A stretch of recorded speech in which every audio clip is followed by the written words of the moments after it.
இறைவன் மிகப்பெரியவன். ரமலான் அப்படின்னாலே குரான், தொழுகை, நிறைய நல்ல அமல்கள் அப்படின்னு இவற்றை இறைவனோடு நெருங்குவதற்கு நம்ம நிறைய இபாதத்துகளை செய்யணும்னு நினைப்போம். ஒரு முக்கியமான விஷயத்தை குறிப்பாக பெண்களுக்கு நான் பகிர்றேன். ஒரு நாளைக்கு ஒரு ஜுசு தமிழ்ல படிக்கணும்.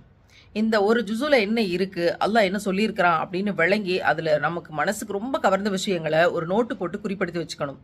30 நாள் முடிஞ்ச பிறகு அதை திருப்பி பார்க்கணும் அப்படிங்கிற பெருநாள் ப்ராஜெக்டாக இதை நம்ம இப்ப இருந்தே செய்ய ஆரம்பிக்கணும். தராவி தொழுகை, கியாமுல் லைல் இதெல்லாம் நீண்ட நேர தொழுகைகள். தராவி 30 நாளும் ஒவ்வொரு நாளைக்கு ஒரு ஜுசு ஓதுறாங்க அப்படின்னு நிறைய இடங்கள்ல இருக்கு. சில இடங்கள்ல 1.25 ஜுசு கொண்டு போறாங்க. ஒரு நாளைக்கு ஒரு ஜுசு. இன்னைக்கு 2வது நாள். இன்னைக்கு 2வது நாள் 2வது ஜுசு ஓதுவாங்க அப்படின்னா 2வது ஜுசுக்கான தமிழ் பொருளை அறிந்து கொண்டு அதுக்கு பிறகு அங்கே போய் நிற்கும்போது நிச்சயமாக இறைவனிடம் நாம் பேச முடியும் தெளிவாகங்கிற புரிந்துணர்வு கிடைக்கும்.